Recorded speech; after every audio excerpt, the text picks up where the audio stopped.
There is a mystical creature described by Sun Tzu in The Art of War, which has to be destroyed. And this mystical creature is so dangerous that when you strike it at the head, it attacks you back with the tail. And when you strike it at tail, it attacks you back with its head. So if you decide to strike it at middle, it attacks you back with both the tail and the head. But in any case, this mystical creature has to be confronted and has to be destroyed. All of us in life, each one of us has to face his own or her own mystical creature on his or her way to achieve the ideal life which he has been or have been destined to live on this earth. In other words, I'm trying to say that each one of us on earth have got our personal mystical beast or creature that we have to confront, to destroy, in order for us to realize our dream life, to realize our ideal in life, or to fulfill the purpose for which we have been brought on this earth. Therefore, we have to accept a bite. We have to accept a blowback from the mystical creature. We have to accept that sacrifice, that we will be attacked back by that mystical creature. And that's the reality of life. So we only have two choices, two options for the year 2025. One option is to avoid a bite from the mystical creature, is to avoid being attacked by the beast, and to stay in our comfort zone with our reality of every day, and therefore we would have not accomplished our mission in life and would have never changed any reality in this world, including our lives. In which case, a cow becomes more important than a human being who lives for no purpose, because if a cow dies today, we can at least eat it. So the other option in front of us is to decide intentionally to confront the beast, to confront the creature that is standing on our way to greatness, and accept some blowback, accept some bites, accept whatever consequence that we may face by striking the beast. But at the end of the day, we will stand as winners in our area of endeavor. So your beast on your way, it might be the hard work that you need to do to break through with your reality, with your dream, with your life.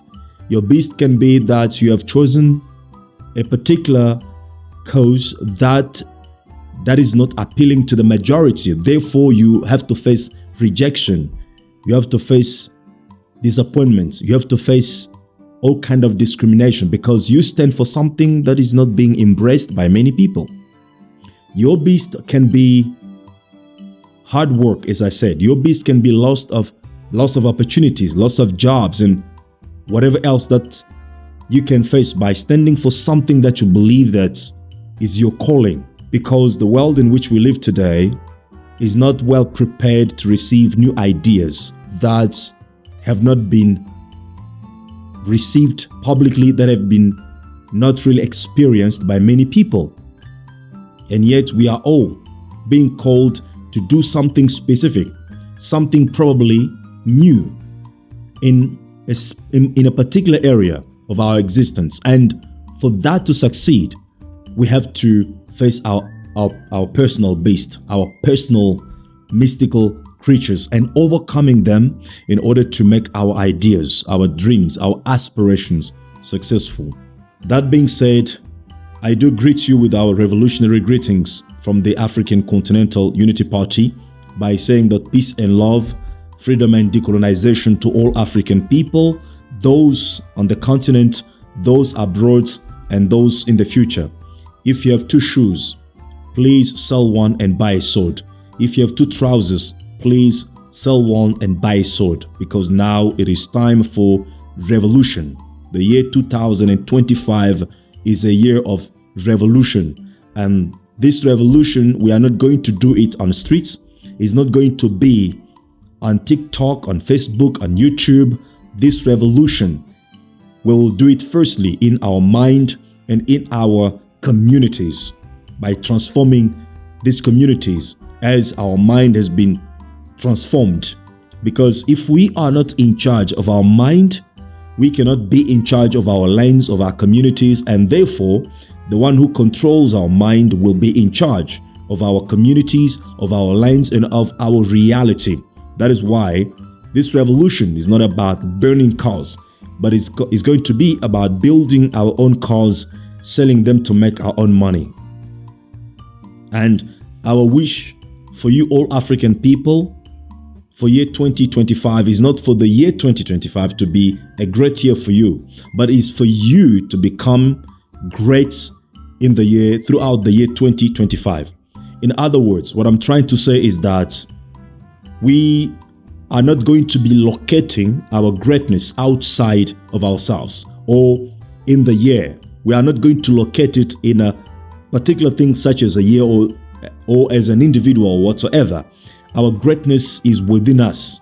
Therefore, we are going to decisively, intentionally be working throughout the year 2025 to becoming great, to becoming prosperous, and to becoming excellent by, of course, confronting our beast and overcoming it. And that's the only way we are able to get to the other side where greatness, prosperity, and joy await for us. Now, I won't finish this short greetings without mentioning the importance of community as African community. And when I'm talking about community, as all revolutionaries have agreed, for us an is not a matter of geography, but is a matter of race and color. Whatever our people are, we are forming an African community worldwide. So what I'm trying to say is that a people cease to function not by the